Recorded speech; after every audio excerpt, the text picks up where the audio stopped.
Hello, Janginis. Before we get started, Rich and I want to let you in on some even more exciting updates for our Patreon subscribers. As you know, Patreon is a site where listeners can pledge a small monthly amount, either $5 or $10, to support the cost of bringing you your favorite podcast. All patrons get early access to new CutOff Jeans episodes before they're released to the public. But the most exciting new perk is that all of our patrons will be able to listen to an exclusive bonus episode of the podcast every other week. Topics include personal stories that I'm not ready to share publicly, conversations with family and friends. And sometimes we'll devote an entire episode to other subjects we love, like musical theater or classic television. Rich and I enjoy bringing you the CutOff Jeans podcast, and it would mean so much if you would consider supporting our labor of love. Just go to patreon.com/cutoffjeanspodcast. Thank you so much, my Janginis. And now, on with the show. Is your family tree a mystery? Are you fascinated by genealogy? Well, hip, hip, hooray, let's talk DNA with Julie. The truth is in your genes. In CutOff Jeans. Welcome to CutOff Jeans, the podcast that helps you find your truth using nothing but DNA. I'm Julie Dixon Jackson, and I'm a genetic genealogist, henceforth known as a Gen Genie. And I am Richard Castle, the co-host and producer of this podcast. Julie, did you have a nice Memorial Day weekend? Yes. Was it a holiday weekend?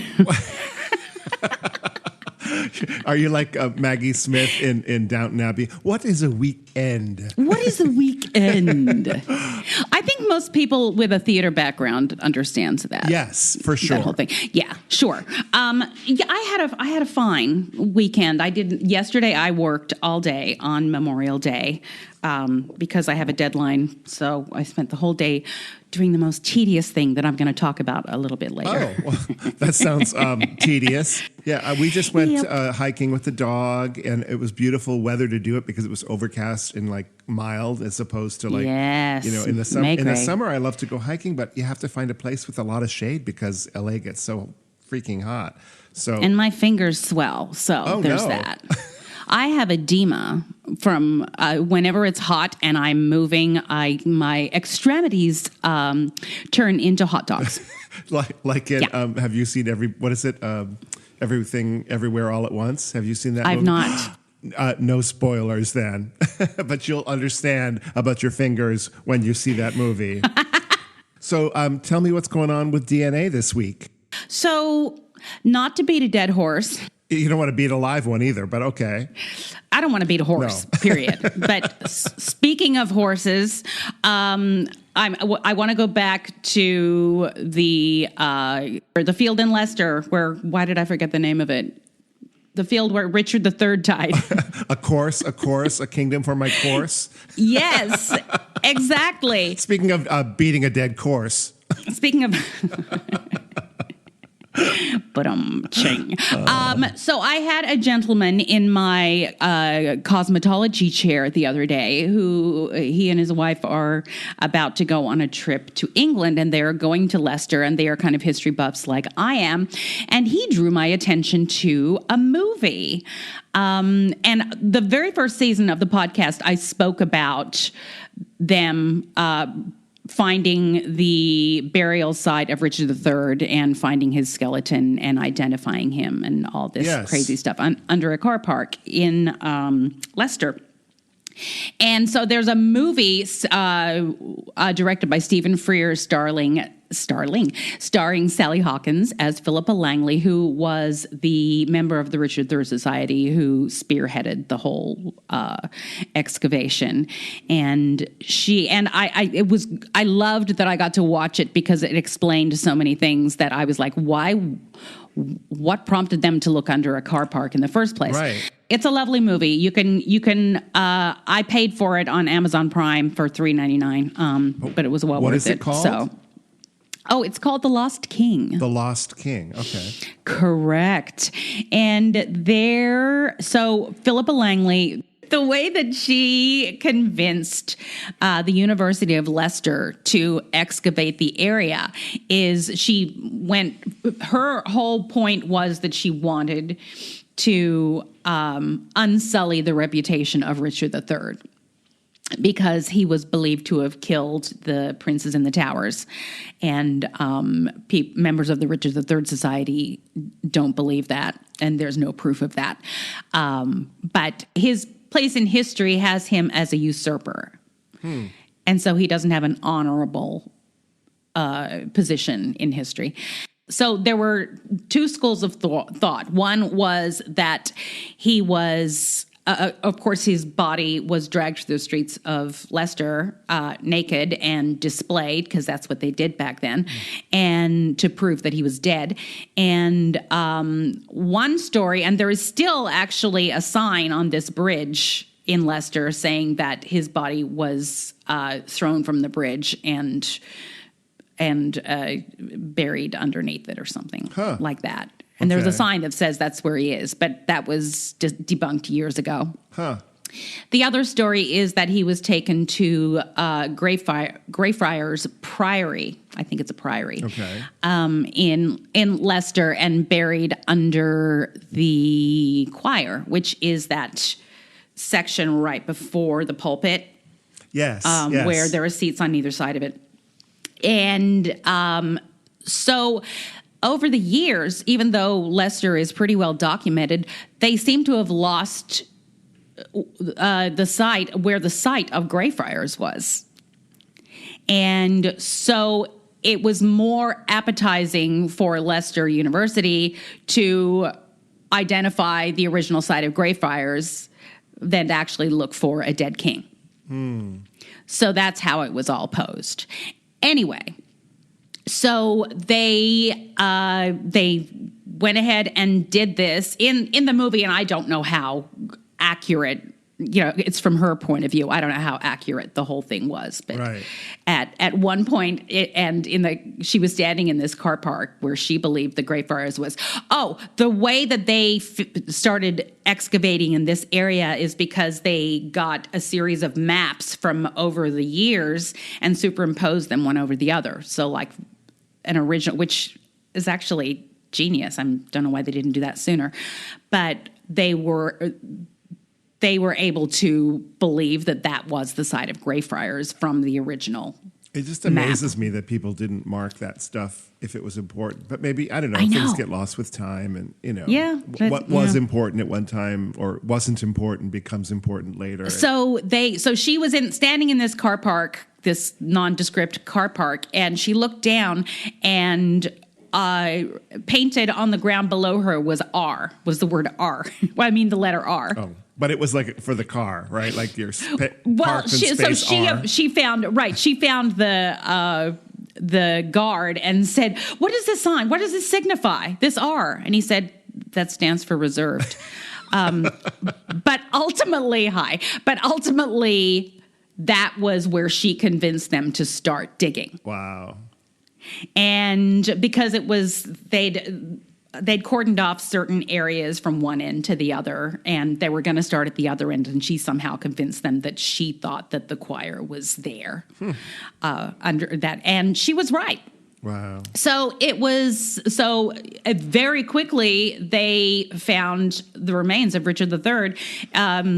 The skeleton, even while it was still in the ground, they could see that there was an injury to the skull, to the top of the skull, and there was also a curvature of the spine. Right. Of course, the legend is that he was a hunchback, Richard III was a hunchback, but he actually, with further investigation and further research on the actual bones, he had scoliosis, so he had something that would not have been visible clothed. Right. Oh, wow. So all of these things about Richard III, that he was a tyrant and a hunchback and scary and all of this stuff, that is stuff that was started by the Tudors. Remember, Richard III was the last of the Plantagenets. This was the end of the War of the Roses, and the Tudors and the Plantagenets were mortal enemies. See, I don't know that I've ever heard the word Plantagenet before. Are you serious? Yeah. Yeah, the Plantagenets were the Yorks. I don't know anybody that lives in a Plantagenet-style house as opposed to a Tudor-style house. Well, do you know what? My history, as far as what I know about Richard III, is all based on the movie The Goodbye Girl.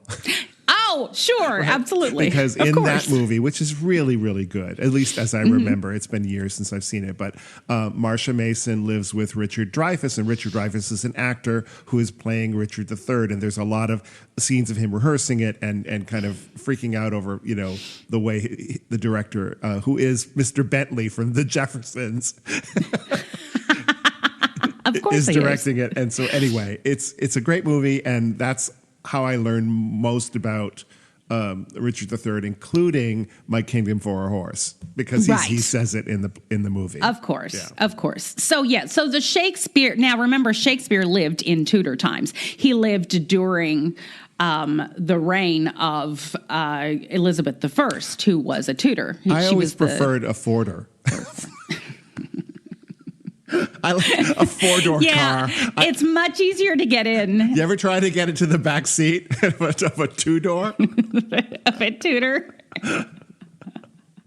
Moving on. So, yes, so Shakespeare obviously went along with the whole, because the Tudors were reigning, went along with the whole narrative that the Tudors perpetuated, that Richard killed his nephews, and that he was a hunchback and he was a nightmare and blah blah blah blah. So of course Richard III is written from the point of view of the Tudors. Yeah. So that's why that is believed throughout history. And the Tudor Society, not the Richard III Society, is fervent about clearing his name, if you will. Well, history is always written by the victors, isn't it? Indeed. Somewhere between the two lies the truth. Right. So ultimately, yes, it was like in 2013, he was identified. They had a huge parade and a reception, and Benedict Cumberbatch did whatever the speech was. Benedict Cumberbatch, by the way, who is the top of my laminated list. Do you know, every time I hear his name, I think of you. That's how closely related. Oh, I love that. Anyway, Benedict, if you're listening, I'm sure you are. Call me.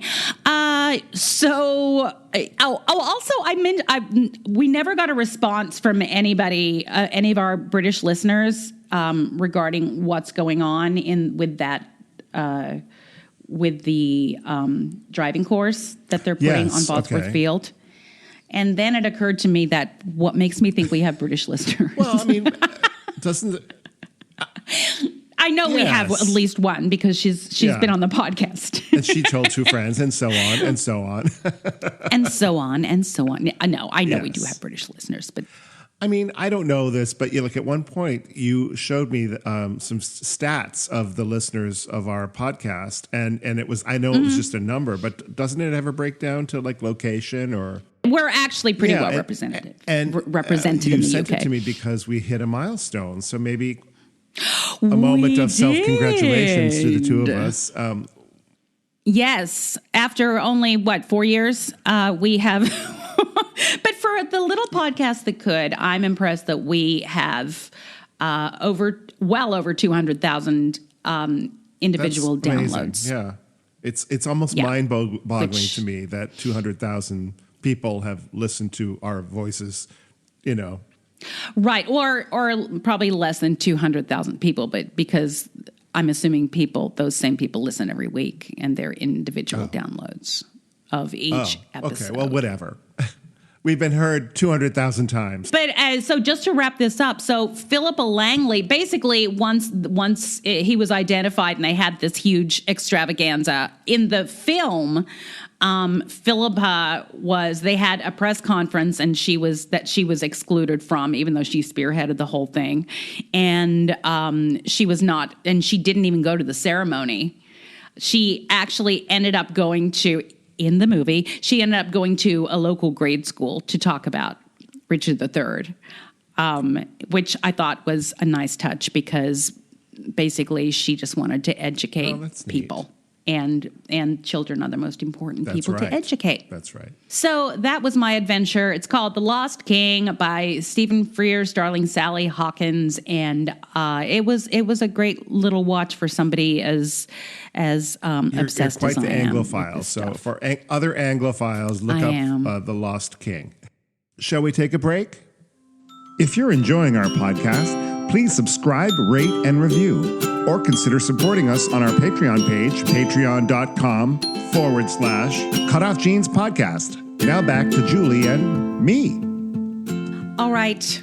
I have a little trenches to get into today, and I'll tell you why.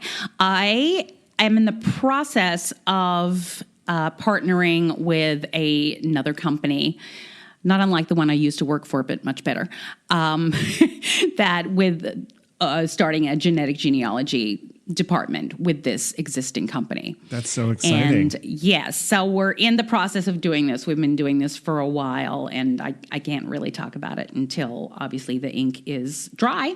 But in doing so, I have been putting together an Excel file, which is a sentence I never thought I would say, but they just wanted to get an idea of what I'm capable of and the average of how long a case takes and how many cases I've had in the last 4 years and blah, blah, blah, blah. Yeah. Now, of course, and I was like, yeah, I can throw that together. What I didn't think about was that most of my copious notes and like my hours and all of this other stuff was in what is called the case jacket of the company that I used to work for, which is an online tracker of cases where you can make notes and, I see. Talk about where you are. And would that I had access to my notes there, it would have been a lot easier. So instead, what I've had to do is rely on my folders and folders of handwritten chicken scratch notes, and that I thankfully haven't thrown all of that away. That's so old school. I was tempted to. I know. Well, yeah, that's kind of how I am. And then also I had to kind of like do tricks like go into old emails and type in names and see if I could read emails with clients and stuff like that. And so it's very tedious. And there's over 250. So and a lot of them I don't remember anything about. And so I just need to jog my memory. But in doing so, I came across, sometimes I get letters, or clients get letters from biological parents that we have reached out to. Now, when I say we have reached out to, that usually meant that I wrote a cover letter explaining why we're reaching out to them and how I arrived at what I arrived at. And then the second letter that's attached is from the client and a letter introducing themselves and telling them what they're looking for and trying to sound as non-threatening as possible and respectful as possible and all of this stuff. And obviously you get a different types of responses from people, from slam the door in your face to absolute overwhelming joy. Sure. And so I found 3 that I have that I kept in my notes. Thank God. And I'm going to start with the nicest one. This came from a lady who was one of my earlier cases, actually. And I'll just read really quickly. She said, "I do believe that I'm your mother. Your father would not help me and walked away. I wanted you to have a family that would love you and take care of your being. Take care of you. Being in my teens and with no help from my family, I thought that giving you away would be the best for you, hoping that a loving family would take good care of you. My mother," and then she gives a list of family health things. Oh, helpful. And then she said, "I'm still trying to take this all in. Please bear with me. My family does not know about you as of yet. Please understand where I'm coming from. There's a lot to do for me. Sorry, bringing back a lot of what happened to me so long ago." Wow. So that is kind of the perfect response, especially for a mother from the baby scoop era, because we know the trauma that they went through in the baby scoop era. Yes. And this, I think, was a lovely way to respond before really, diving in. It was very honest, I thought. Yes, absolutely. It was forthcoming with information that would help the person who was looking for her. And it was also put a little window into her situation and where she was absolutely. at. So, absolutely. Yeah. It was very raw, but sweet and lovely. And since then, there has been a reunion, and as far as I know, it has been a successful that's thing. Nice. So the next one, I'm going to read you a little bit of the type of letter that I write, the cover letter that I write, because I think that can be helpful to people when reaching out themselves. And people ask me all the time, can you give me an example of what to write? So this is what I write, which is a cover letter. A dear, name redacted, I hope this letter finds you well. I'm reaching out to you on behalf of a gentleman named name redacted who is searching for his origins. He was born in blah, blah, blah. I am a genetic genealogist and an adoptee. I use DNA results to build family trees from existing matches to my clients. Because of Ancestry.com, matches on both of your redacted and redacted sides, I have concluded that one of redacted's parents is a child of redacted and redacted, meaning her parents. So it's very specific as to that this wasn't a shot in the dark, that I knew that it had to be a child of her parents. The reason that I'm reaching out to you first is because according to my client's original birth certificate, he had his original birth certificate, his mother was close to your age then and called herself the initials LC, a name that, and those are her initials. I see. But it's a completely different name. Right. She just changed her name and left a little hint in there, which I thought was interesting. Yeah. And that happens a lot. So, and I said, I hope this isn't upsetting news, blah, blah, blah. I've enclosed a letter and photos. I work for a company called, and so I gave her opportunities to research me so that she would know I wasn't some wackadoodle. And you weren't trying to scam her and or it wasn't a scam. Yeah. And I ended up with, please know that you are not alone. Gave her resources, to deal with this and all this stuff, blah, blah, blah. So, and then his letter was very nice, just saying, hey, I'm going to read this because it's very well written, and this is basically what I recommend for people.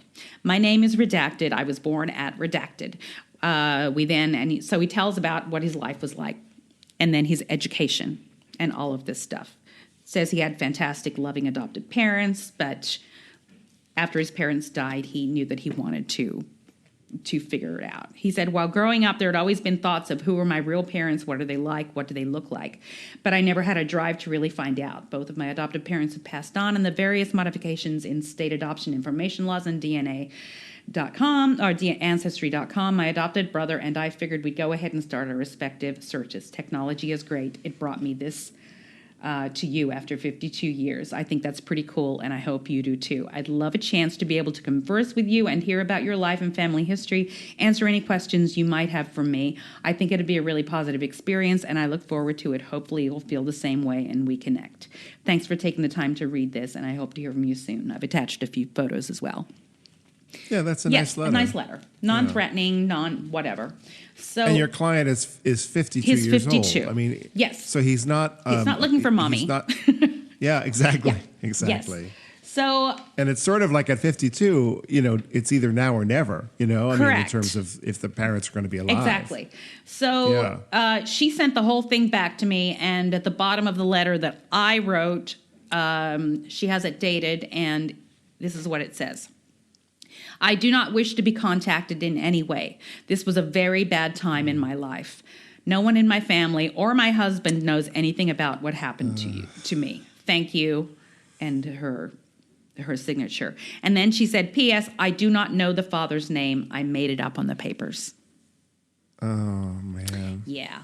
So that was very sad for my client. I actually ultimately did find his father. And the father was actually, I believe, a relationship has been forged. But as far as I know, nothing has happened with this. And this was basically leave me alone. So I couldn't go any further with this. Oh, my gosh. Yeah. It's sad. It's heartbreaking. It's sad. Yeah. All right. Yeah. And this third one is one that I've talked about before. I talked about it a long time ago, but I don't think I ever read the actual letter. Maybe I did, but I think it's worth it's worth another one because this may be my favorite. This was this client. He and his twin sister had contacted me, and they had been born to a woman who had found them a few years earlier and had since died, and she didn't know who the father was. But they reached out to me, and I figured out who the father was. Sent him that similar letter to that other one. And he called me directly after he got the letter and cussed me out because the letter had been sent to a business that he no longer owned, and someone had brought it to his office saying, "This came for you." And I asked him, I said, "Well, did they open it?" And he said, "No." And I'm like, "What are you screaming about then?" It's not like anything anyway. And the reason I sent it to a business address was, once again, to protect him from a wife that, he wanted to get in front of this. Yes. And that's exactly what the deal was. So eventually he did respond to the client, who we will name Orville. Orville, I won't pretend to know or understand why you have decided to search for your birth father at this time, or what you hope to find, just as I don't expect you to understand my feelings. I can only try to honestly share with you my feelings. You know what my initial gut reaction was as I told his cousin, who the client had reached out to, was a match. I have no desire to pursue this. That I wasn't happy to hear that I may have fathered a son and daughter all those years ago. I have to be honest, after all these weeks since the call, I am still very much struggling with this. I have racked my memory hundreds of times and still do not remember the mother's name. I do remember hooking up with a girl at some party somewhere. I cannot see her face nor remember her name. It is possible she was your mother. I was pretty much an irresponsible college kid who partied way too much back then. I want you to know that I am not the same man as I was back then. I guess to find out the truth for both of us, I need to take some type of paternity test. So I ask you, what is the next step in this process? I tend to be a very private person and greatly value my privacy. Could I ask you please to not share my face or name on any social media? If the test turns out positive, I plan to then tell my daughters. I ask also that you not try to contact them or any family members of my family. I will leave it to them to decide if they want to contact you and your sister. They're twins. At this point in my life, I'm not interested in pursuing a relationship. I will try to answer any questions you may have and share medical information. Please understand that this has been tremendously difficult for me. My wife does know all about you and your sister and has been amazing support for me. And that was it. And he has a right to have that reaction. Sure. I found it to be very, very callously delivered. Especially like hooking up with some girl, and I don't even remember her face talking about. I know. He probably could have left that out, but I mean, I guess for me, from my understanding of this, is like the mother has more trauma. I mean, she carried the child. Absolutely. She gave up the child. This man didn't even know, apparently. No, he didn't. That he had fathered. But he also got let off the hook. Yeah. No, exactly. Of course. And because you said that, I'm going to read you part of Orville's But I'm response. saying it's even more of a shock to him to hear this. Absolutely. This is new trauma that he hasn't had to live with. Who knew that it had happened. Yes. Right? But she has had to live with it, and he's been in bliss all these years. Right. Oh, sure. Yeah. Ignorance. Yes. Ignorance. Yes. So I'm going to read you what the client responded to him. And not the whole thing, but some of the better points, I think, because I thought it was very well done. First, I can easily respond as to why I tried to find my father after all these years. I only found out I didn't know who my father was last summer by accident. After submitting my DNA to Ancestry.com out of curiosity, I realized quite quickly that I didn't see my father's side of the family. I was shocked to find this out because when I met my birth mother, the father of my brother, when I was 18, he provided me with a paternity test and told me I was his son. I had no reason to question him at the time, so that's what I believed for the next 20 years. I believe he may have thought he was acting in my best interest, but finding the truth 20 years later is tremendously difficult, to use your own phrase. I went to the first 18 years of my life without knowing either birth parent, and my birth mother only found out mine. My birth mother only found out mine and his sister's identity because fate had us attending the same high school in Oklahoma as our half-brother, and she saw us in the yearbook. Very long story. That's a crazy story, by the way. If you still question Julie's findings, I suggest signing up for an Ancestry DNA kit. Alternatively, I'm happy to find some third-party paternity test and let me know where you would like it to be sent. I'm sorry that my existence is uncomfortable and inconvenient to you. I never stated I was looking for a relationship with you. All I wanted was to know who I am, where I came from, maybe a phone call or even a video chat. I, too, was once an irresponsible college kid 20 years ago, so much so that I also fathered a daughter when I was 20 to a random hookup. So he goes on to talk about fathering his daughter and taking that responsibility for all of those years and having to be connected to her mother, which was not easy for him because they were at odds, but he took the responsibility. And so his random hookup, he stepped up for. Yeah. Then he said, I'm only sharing all of this about myself, so maybe you'll understand how hurtful your response was for me to read. You got the easy way out. You did the same thing I did, but yet you faced no responsibility for your actions. Instead of facing what seemed to be an insurmountable challenge of raising a couple kids while being a kid yourself, your life continued as if nothing had happened. Nobody asked anything of you. I won't pretend to understand why you've chosen to be so callous in your response to me, nor why you would not be interested in talking to me before immediately writing me off. But forgive me if I fail to have sympathy for you. As shocking as all of this is for you, put yourself in my shoes. I came into this journey with no expectations at all, yet somehow I'm left disappointed. It is my hope that you'll find it in yourself to reconsider your position, that maybe you would see your existence as a blessing, see our existence as a blessing rather than a curse.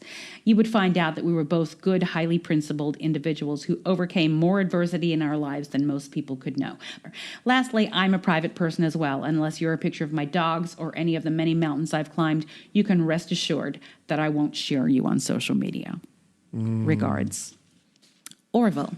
Oh, my goodness. I thought that was a succinct and raw response and very well. And to tell the truth, I've not heard back from the client since then, so I don't know what has happened since then. But he told me he was prepared to just walk away at that point because he wasn't thrilled with what the response he'd gotten. Yeah, well, those are interesting.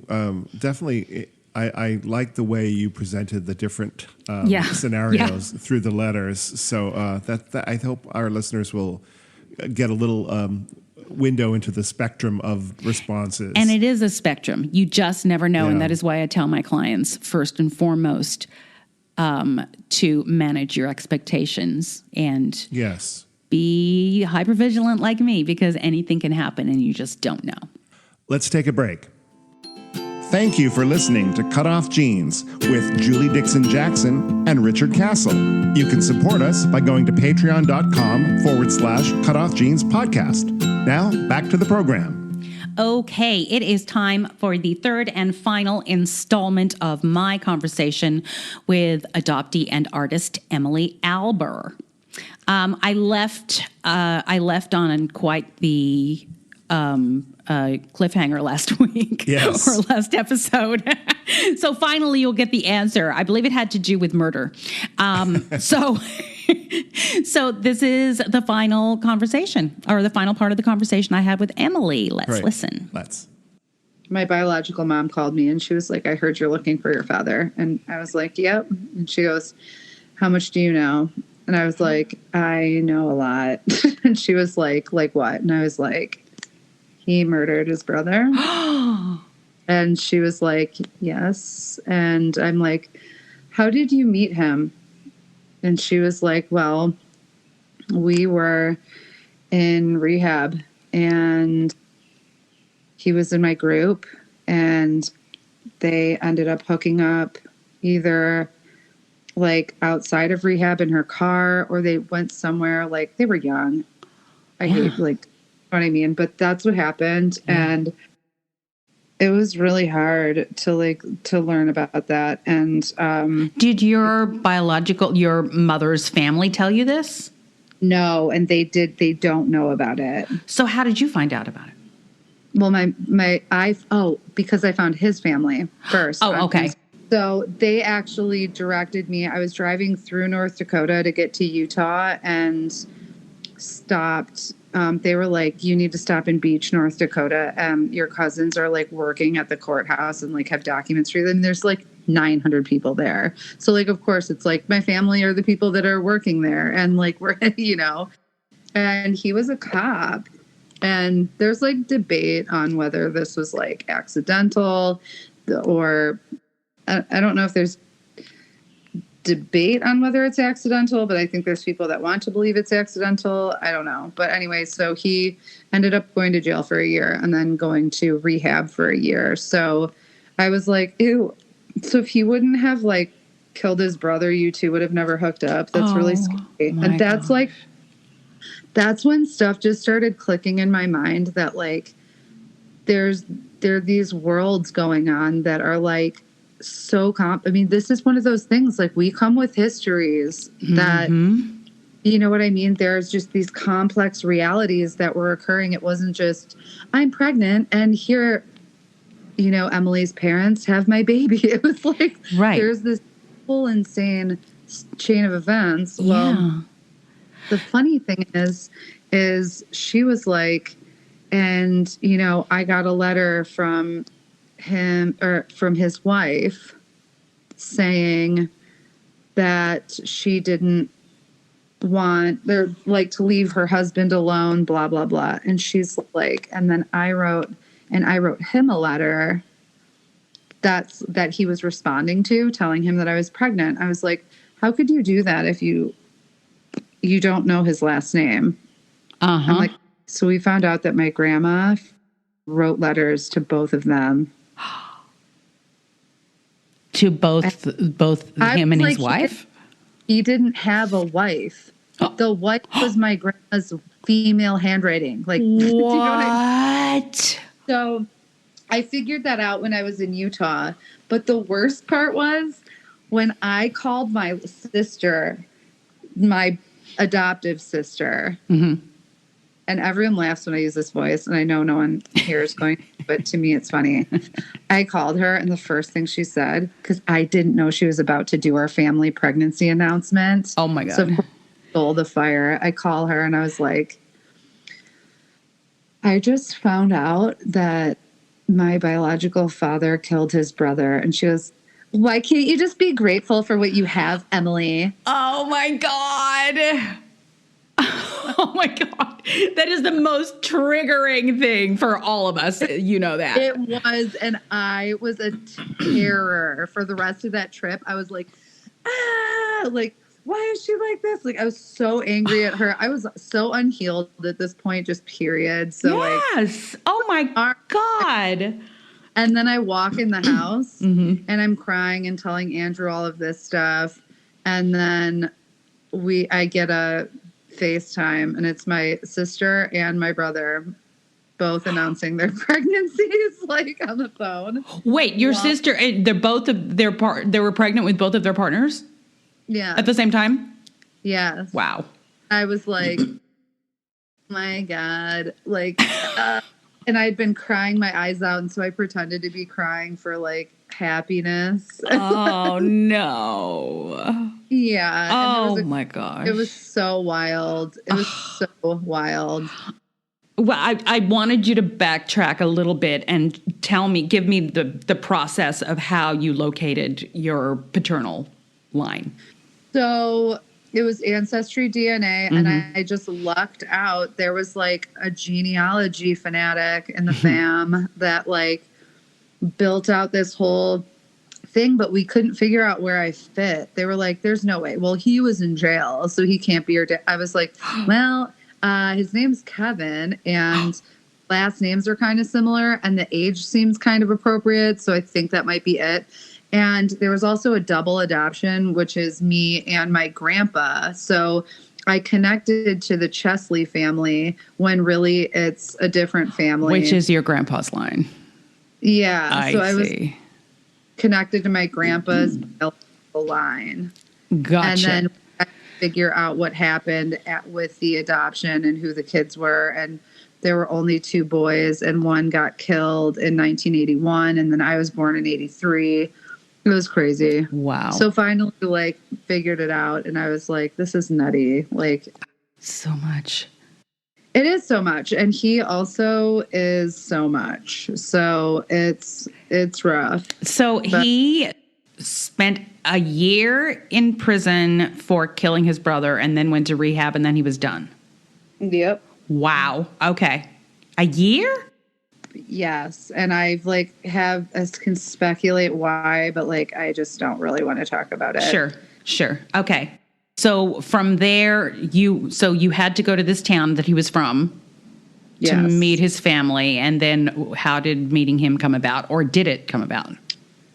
I met him for the first time after he had a massive heart attack and drove to Billings, Montana from Park City, Utah, where after Andrew and I broke up, just to keep that simple, I moved up there. Oh, wow. And my biological father's wife called me to tell me that he had a massive heart attack. It was his second heart attack. So I drove there and I wrote a Love What Matters article about it. It was about, like, if I do not go and something happens to him, like, I am not going to be okay. I don't care who he is or what he has done. I have to, like, lay eyes on this person. Yes. At the hospital was I could see this whole part of my face that I had never been able to place with anyone else from just seeing him laying on this bed from an upward direction from his chin to his nostrils. And I've never been able to, like, I can't unsee it. Yeah. Oh, wow. And so you met him and you talked to him. I did. It was very brief because he wasn't well, but he had said when I was having my heart attack, I was just asking God to please let me live so I could meet my daughter. Okay. That was nice. Yeah. And then I met him again during the pandemic. I went out to Montana and got a hotel room, and it was hard. A lot of the things that I have, he has, but without the level of treatment and awareness. Yeah.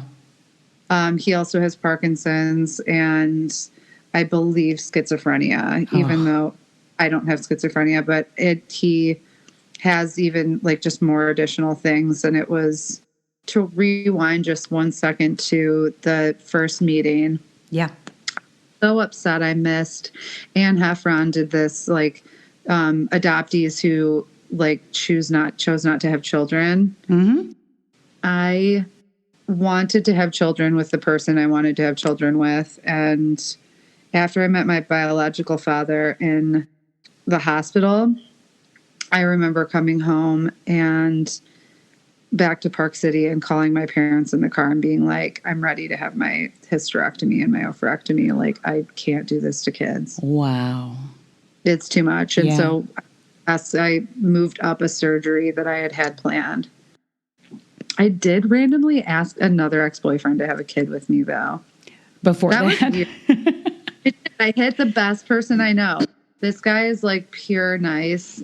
I think I was just, like, desperate. And the thing, and it sounds crazy, but it's like, as an adopted person, I wanted to have children. Mm-hmm. Like, I wanted to have my own family. I think maybe because I just felt so lost. But then I was like, you know what? This isn't my purpose. And I don't want that to be my reason. Matt actually took me seriously, though, and, like, thought about it for, like, a week before we talked about it. Do you think, like, you felt like, and I'm just throwing this out there, because he was such a good person that it would counteract anything that was in you from your biological father? Is that a weird question? No, it's not. It's not something I actually thought about before. I more thought of Matt he is married now. Mm-hmm. He will be the best dad. He is just a kind man. So it was like one of those things. I did think about that with Andrew, and I thought about that his genetics might be able to wipe some things out. Like, I wasn't as scared, I don't think. I also think that had I had a family with Andrew, that I think we could have, like, handled it. Do you know what I mean? Yeah. I ended up leaving and breaking things off because he really wanted me to be in Salt Lake, and I really was not done doing what I needed to be doing. Mm-hmm. And I'm writing a book, and so I have really slacked on that, but I needed to see more. Do you know what I mean? Yeah.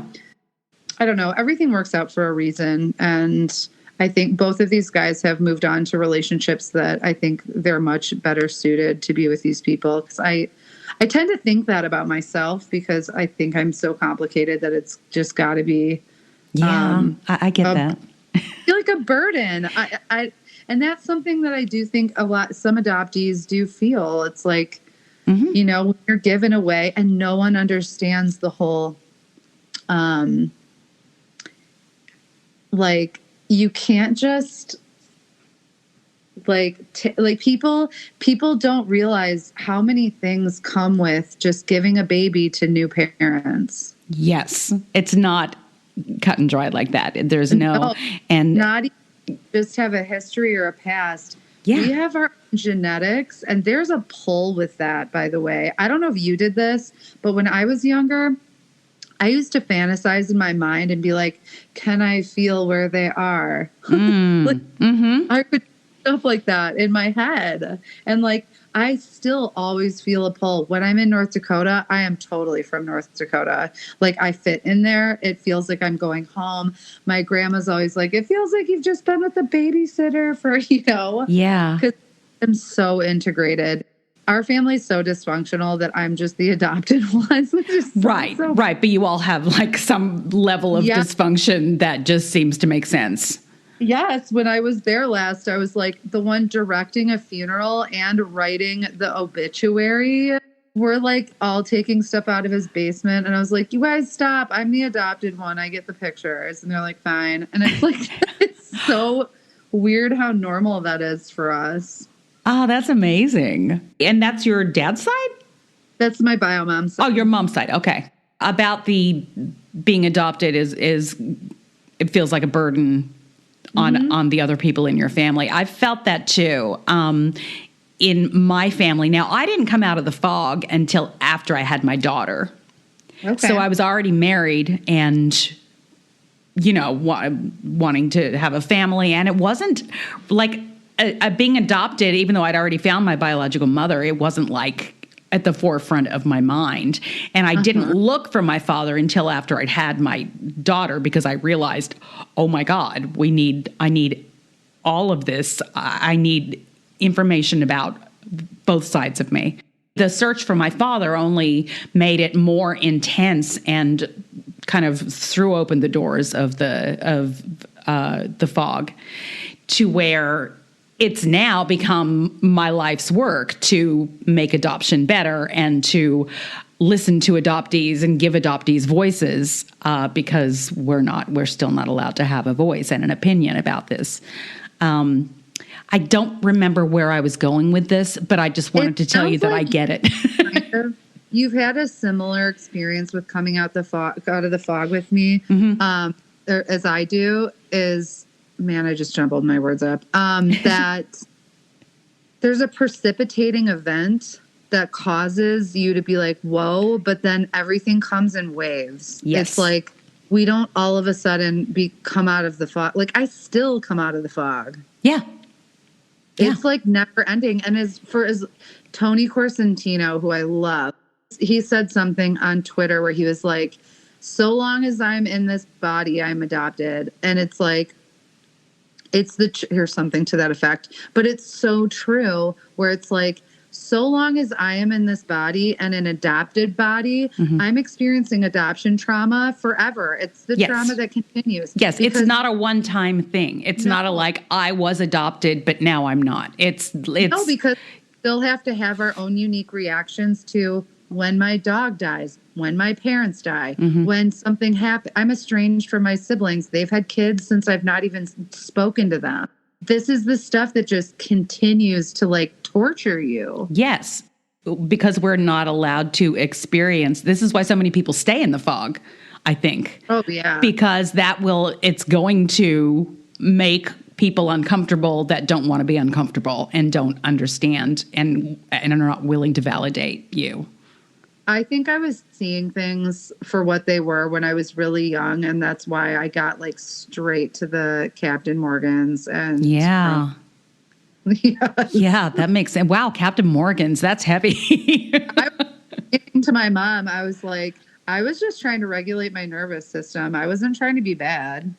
I was a chain smoker forever because I was trying to regulate my nervous system.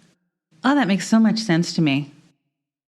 I have a blog on Substack called Out of the Fog, and I stepped away from it for a moment for personal reasons, and I actually have like 5 posts going so I will be getting back into that. But I believe that adoptees are very special and that we all have talents, and I would encourage anybody that is listening to try to find their hobby or their talent that they can really throw themselves into. I'm talking to Greg Gentry about starting an adoptees art kind of thing. He's with Fireside Adoptees.